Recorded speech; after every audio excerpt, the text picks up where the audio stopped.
BizQuik podcast hits on the struggles and advantages of being an entrepreneur. It's for anyone who's made the commitment to burn the boats and not look back. Are you a busy entrepreneur or small business owner trying to do it all? Then this podcast is for you. Corey and Julie will take you through the details of building a strong business. Hit the subscribe button and gear up for another episode of BizQuik Podcast.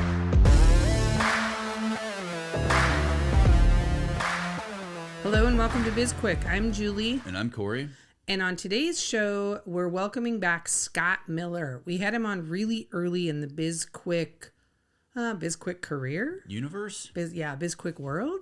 And I love Scott. Scott is amazing. It is the episode we had with him was probably, I think it ranks for both you and me as one of the top episodes we did.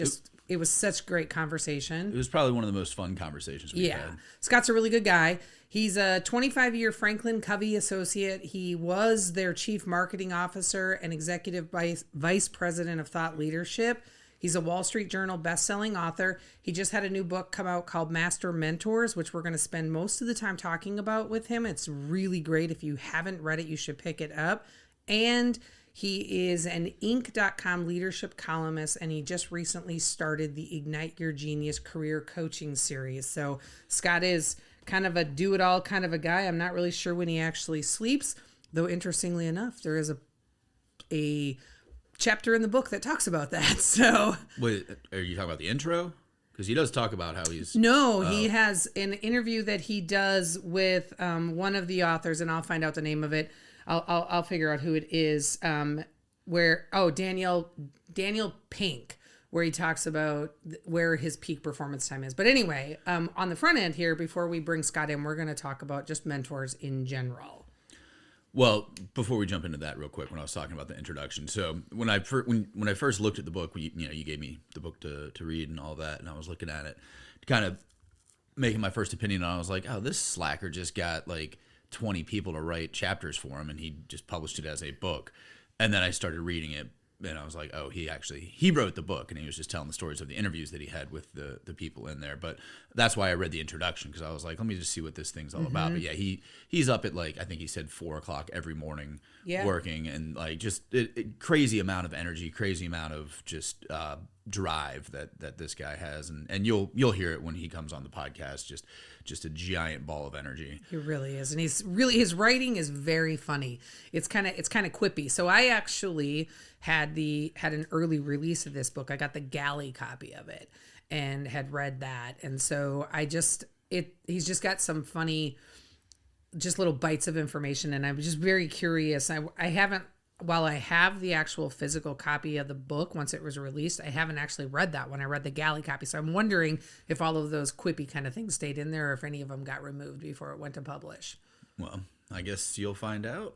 Maybe. You're suggesting I'm going to read it again? Maybe. I don't know. There are some chapters that are definitely worth reading again. So every chapter is an interview that he did on his podcast, and he kind of lays out some key lessons that he learned. And he's got some really great people that he, has interviewed for this book. But mentors. Yeah, mentors. You have some thoughts. So first off, Friends reference here. I like to call them Mentos, like Joey from Friends. But I think that people. Let me ask you a question, Corey. For someone to be your mentor, do they have to know that they're your mentor? And do you have to have some type of a relationship with them? Or could, let's say, Adam Carolla be your mentor? I think, in my mind, in the traditional sense, the traditional definition, it's somebody that kind of, and again, I've never had a mentor, I don't think, in like the traditional sense. I would say Gary Walker is a mentor for you. Yeah, maybe. He would be the closest thing, I guess, but it's... What about John Shelfo? Anyway, so what about the gin bot?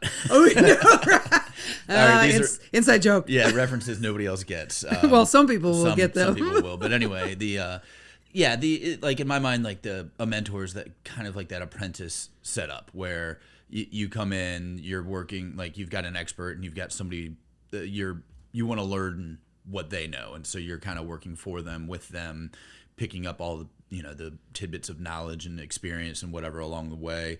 But I think that, yeah, you can definitely have somebody out there who you don't personally know who can kind of be a mentor by proxy, I guess, where if you're following them, you're listening to them, your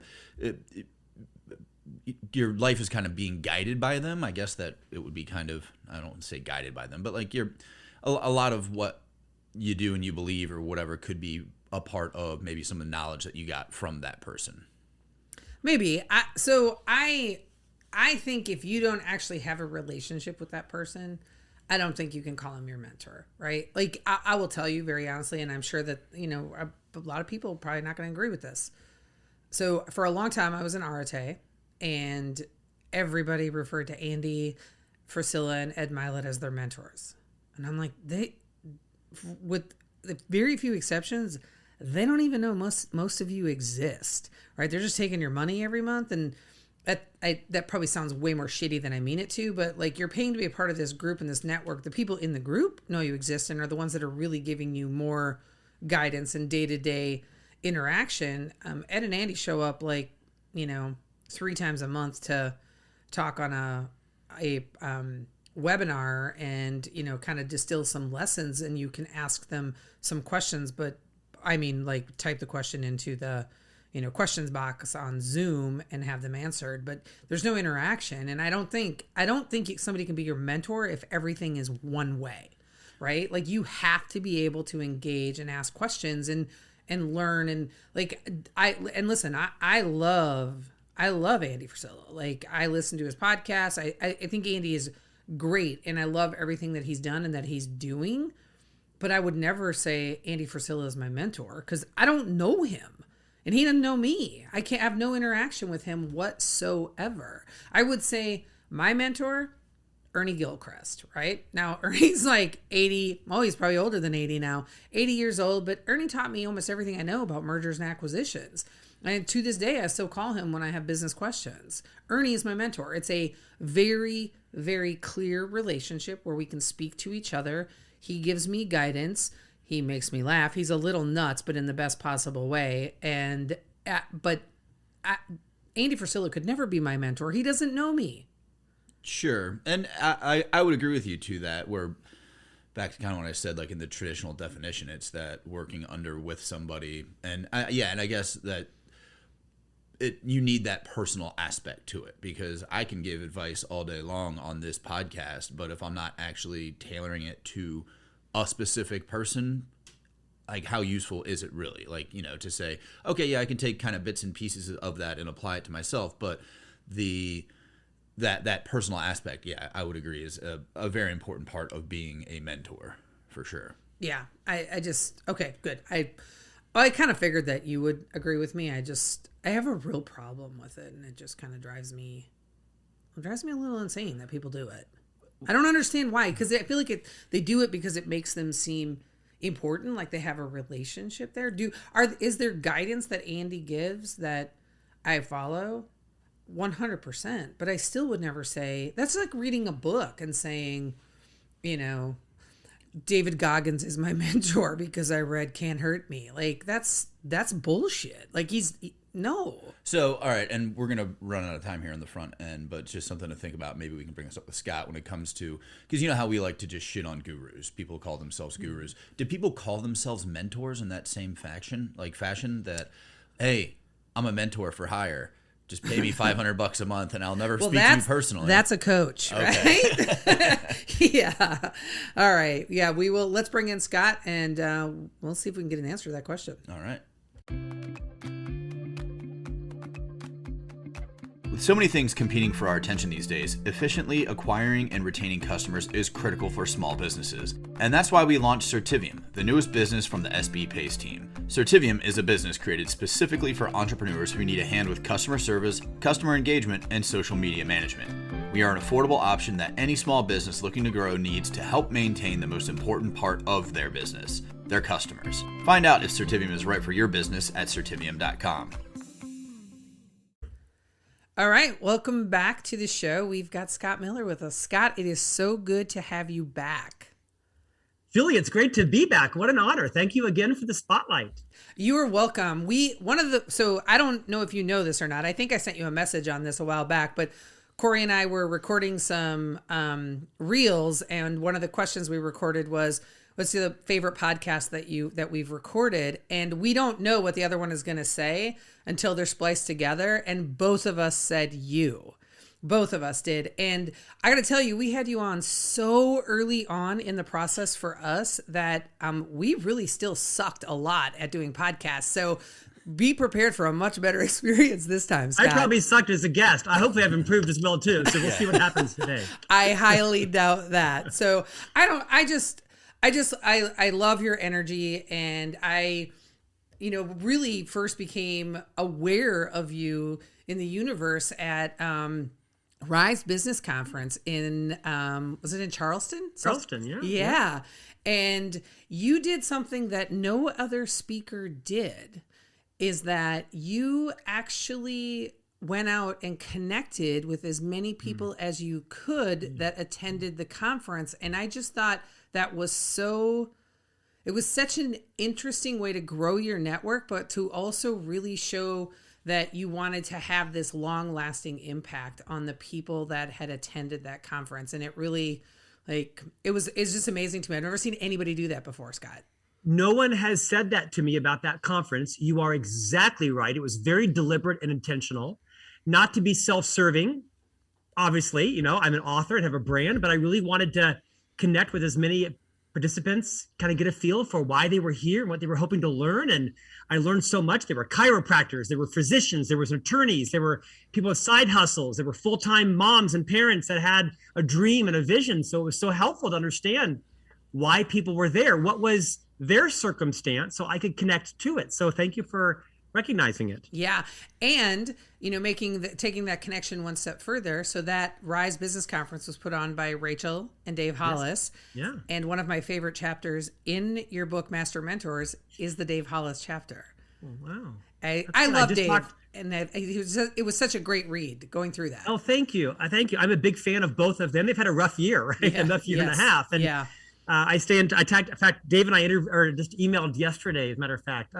There's a lot to learn from them both, kind of what to do and what not to do, right? If you want a manifesto on how to build your brand, your business, and how to protect it from imploding, I mean, they actually provide unfortunately, an amazing case study in what to do, what not to do in many ways. They really do. And one of the reasons that story, that particular story or interview with Dave Hollis stuck out to me so much is because there's a statement in there that is the exact opposite of what Corey and I have been talking to business owners about since we started SB Pace. And it really made me stop to think, what are the circumstances in which this is a true statement and what we're telling people is wrong? So it was a big lesson for me. And it was the part of the story where Dave had left Disney, was working at Rise, and was that what it's called? The Hollis Co. Yeah. He's working at the Hollis Co. Hollis Company, yeah.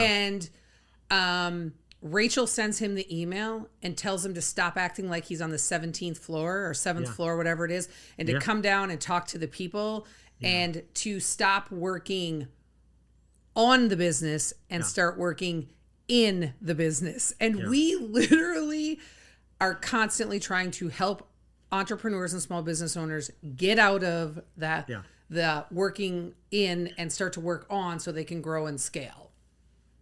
This may sound convenient, but I think you're both right. And I mean this after my own 30-year career, right, in a global company and being a C-suite officer myself, that constant kind of calibration, I kind of view it as a clutch and a gas for those old schoolers that have a stick car. Is knowing when to work on the system and when to work in the system. I think it's more a gravitation of being on the system and knowing when to get in and then when to get out. I think one of the best books I've ever read, Julie, was a book by a man named Gordon McKenzie. He wrote a book called Orbiting the Giant Hairball. It basically was about his professional life launching shoebox greeting cards, which is kind of the avant-garde division of Hallmark greeting cards. And Hallmark was the hairball and kind of know how to orbit the hairball, when to dip in to fix things or get resources and when to get out so you're not sucked in. So I think we're saying the same thing. I think, as you said, as an entrepreneur, as a leader at any level, you need to be mindful of when to be in and when to be on. And the gravitational pull is probably to be in, but it should be to be on. But to recognize there may be times when morale is low or people are overwhelmed. And the best thing you could do to build culture is to work in the system, sit down on the floor and help, stuff some packets for a half an hour so that they recognize you're not above that. You understand what's happening, and then get out. Don't stand there for 3 hours, or if it's raining. And there's, one of my best lessons was, can I finish the story? Of course. Was I worked for George H.W. Bush, President Bush, back in 1997, 98 on his campaign for presidency. He was then the vice president. And I was an operative in the Florida office. He went on with Senator Quayle to win the presidency. And we had like 40,000 yard signs delivered to our headquarters in Orlando one Friday afternoon. This is an expensive delivery, 40,000 yard signs for the entire state of Florida. And it started to rain.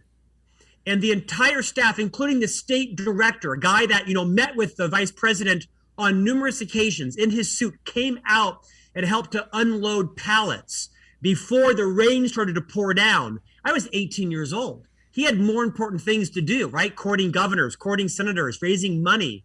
But he came out not just to save these paper yard signs. I mean, this was a lot of work, moving 40,000 yard signs, all like wire bound onto pallets into the building so they didn't get destroyed. But also it was a morale lifter to see the guy in his 3-piece suit coming out, getting his hands all torn up, getting them all inside. And that never wore on me. Now, he didn't do it for 4 hours. He did it for 40 minutes. But it made me realize he understood our morale. He understood that the rain was coming. But more importantly, he wanted to build our loyalty. And I think he did. So long story short, I think you stay in the working on the system, but you know strategically when to get in and when to get back out. Oh, am I allowed to talk now? I'm sorry. Yes, you please Yeah, tell Well, us. this is a 3-hour podcast, right? Yeah, the two of y'all are going to take up about 90% of it, it seems like. I just had a lot to say. I know, that's there was a fine. little gushing going on my end. I said it, I'm not you. a big fan of Scott. Cody, please, your time is here. Yes, thank you. That is a great analogy, though, or a great story, because it resonates with me in the sense that, coming from a restaurant background, we always call those leaders who don't actually get their hands dirty clipboard managers. Yes. They come in, they walk around, they direct, but they don't actually do anything. And there's a point where you shouldn't be doing stuff, but you can't be afraid to get your hands dirty. And that was one of the stories in there when you was it Seth Godin, I believe, the servant leader. That really hit. Bob Whitman. Oh, Bob Whitman, yeah. Well, and Seth Godin had the story about him where he was making breakfast for everybody as well. So maybe I got those. That was Bob Whitman also. All right, whatever. We'll get to Seth Godin. It's okay. Whatever. You can share Seth Godin's Whatever. story. I'll just say Seth Godin one more time, get it out of my system, and we'll move on to Bob Whitman. But yeah, the whole point in there was and the same thing with President Bush is that there's a time when you just need to go to work, and you can't be above that work, and that really resonates with me. And that was enjoyed those stories, and then additionally your story of unpacking the pallets of yard signs. So Thanks, Cody. Sometimes what you're doing is modeling, right? You're modeling that there's nothing above your job, meaning you're willing to do anything. You probably shouldn't do it, but you're modeling also a work ethic. You're modeling that you're willing to help the army when the musket needs to be loaded up or whatever it is. I think it's a good balance not to get so sucked in that you can't work on strategy, systems, purpose and such. Yeah, I just recently saw on, I want to say, I'm pretty sure it was your social media. I could be wrong, Scott, but I think it was you. I'll take credit. It's okay. Bring it on. Who had posted that your two favorite. Yes. Yeah, that was you, right? Yeah, when after Bob Dole passed, you said that your two favorite politicians, heroes in life, had now. Corey is my third hero. I mean, Corey's patience for the two of us yammering on shows that he's actually got the wisdom we all need to aspire to. So Corey's my third hero. Excellent. There was this quote in this line in your book that stuck out with me a lot, right? Like I highlighted it, I underlined it, I tabbed the page, and it is in the section with Ann Chow, right? Where his is on her entire section is on what's your motive, right? Yeah, yeah. And it's a really interesting part of the book, but the sentence that I love that you have in here is, you don't get credit for doing it right, but you will certainly get penalized and worse, risk damaging a relationship if you get it wrong. Yeah. And that that is all about this. There's also the just the 3 words of leadership and action, which I just loved, which was another piece that I highlighted and circled. And just such great lessons on really understanding why we ask the questions that we ask, right? Which is, I think, if I remember correctly, what that particular part of the book was about, where you said that you really had to stop and think, why am I asking that question? Or why, what am I trying to gain from asking this, and how is it perceived by the other person? It was a really, that particular part of the book, this chapter, it was very different for me because it was one that was more on it was definitely, it's about leadership, but it was more about those, like things that you can't really measure, but things that have a significant impact on how other people feel about working with, for, and near you. The chapter you're referring to, of course, is Ann Chow. She's the first non-Caucasian, non-male CEO in AT&T's 100-plus year history. She co-wrote a book called The Leader's Guide to Unconscious Bias. The story teaches a lesson through people asking her about her race, her ethnicity.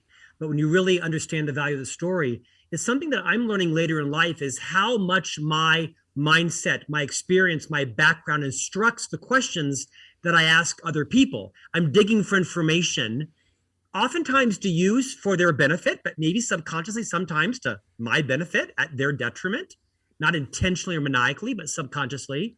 Most people will tell you what they need for you to know. Let me repeat that. Most people will tell you what they need for you to know. So I have become more self-aware, Julie and Corey, of balancing what is generally a good talent that I have as a leader. And that is effective question asking. I can get to the root cause of anything in 4 questions. I'm a trained executive, right? To be very efficient in understanding which questions I ask to get to the root cause, peel the onion, and understand what's really going on. That's a skill when it comes to, reading a P&L. That's not always a great skill when it comes to building relationships and trust with others. I have to be very mindful of, why am I asking this question? Is this important for me to know to progress the relationship, to build trust with this person? Or am I just curious? Is there some detail that I want to know because it's salacious? I'm a human, right? We all tend to be somewhat interested in that kind of thing. The chapter had a big impact on me, and I'm much more mindful now of when I'm into my efficiency mindset of asking questions to people, almost like a boxing kangaroo, right? Where I'm really good at beating someone down. I should have been an interrogator. Interrogators aren't great at building relationships. They're great at extracting information for their own benefit. The part where you mentioned P&L, so obviously I perked up a little bit over here, but the asking, people are going to tell you what they need to know, and then asking the question, like all of that it's so important in my opinion, and obviously I would hope yours as well. But in terms of like understanding what's like the root cause problems in any business, because a lot of people, they want to ask the questions that they want to know the answers to, and then you're going to get the answers that you want to hear because you're kind of you have a bias in your questioning, and you're not really understanding what's affecting, whether it's your customers, your team, just the business, suppliers, anybody in the business. And so like that's something that I think is really important. So when somebody's trying to get to that root cause, like how do they detach themselves personally from that questioning so that they can get the correct information that they need? Corey, what a profound question. I think it's situational, meaning if I'm in a meeting and I'm working on a financial issue, right? Cost of goods issue or inventory turns or EBITDA, I'm in some kind of metrics-based meeting, I'm going to be super vigilant on getting to the root cause. I'm going to ask all the questions I want answers to. And if I think you're telling me what I want to hear, my antenna is up, right? I'm going to be in a very sort of efficient mode to get the data and the facts. There's a time and a place for that. It's very beneficial. Something goes wrong in a shipping initiative or a supply chain, and I need to know exactly where did it break down. I'm going to ask you extraordinarily piercing, maybe even like rudimentary questions. If I'm talking about something that is more aspirational, I'm building a relationship, I'm repairing some trust that is broken, I'm trying to work on the culture of the team, then my questions are going to be very different. If my relationship is different with you, right? I don't have the rapport established. You can separate personal from professional. My entire strategy is going to be different. When I have a one-on-one with a team member, my questions are much more thoughtful, bigger, bolder, open-ended, understand what's going on in their life. How is their family? What are their dreams, their passions, their fears? Those are not the kinds of questions I'm asking in a budget review or a pipeline forecasting meeting, right? I am not Jekyll and Hyde, but I know my situation. I know my audience, and I will ask my questions in a fashion that fits the situation and the person. It doesn't mean I'm bipolar. It just means I'm got some EQ, right? I know when to ask the right kinds of questions in the right kind of setting. And just, being able to kind of detach your own personal wants and needs from whatever the situation is. Like, you need to be able to... No, I might be bipolar, but I think it's more about me just being... Sure, but being able to adjust yourself to the situation. That's exactly right. I mean, this is the hallmark of great leadership, right? Is not compromising your values, but knowing... Here's what I would say is there's this idea that's very popular called the golden rule, right? Very biblical and, generational. Treat others as you want to be treated. Hogwash. The platinum rule. Treat others how they want to be treated. Because you can treat people differently and still treat people equity and fairly. I treat Ty different than I treat Drew. I treat Annie different than I treat Zach or Meg or Lee. I know them. I know what their strengths and areas of growth are. I know what might become emotional for them. I know what might, tip the scales with them. So as a leader, I've paid the price to understand what is the best way to communicate with each person to maximize our relationship, the efficiency, the effectiveness, and to get the information we both need to win. I treat everyone differently. I try to. It's a good parenting advice, right? Well, honestly. Yes. And I want to jump into the one question that we were kind of talking about before you came on, because we went off on a tangent there, which is perfectly fine. But the idea of mentors, do you need to be in person? Not necessarily in person. Does it need to be a personal relationship, or could somebody like you, Scott, could you be my mentor, even though that we rarely, if ever, have conversations outside of podcasts? So for the fear of risking Julie's wrath, here's my answer. HarperCollins has just asked me to write a book on mentoring. I have a career coaching program called Ignite Your Genius that's become now the mentoring guide for many companies in America. And here's the answer to your question. I do not think you need to know your mentor. I've been mentored by dozens of people who do not know I'm alive. I've been reading their books. I've been watching their podcast. I've been following their radio programs. There's lots of people who have mentored me that do not know I exist.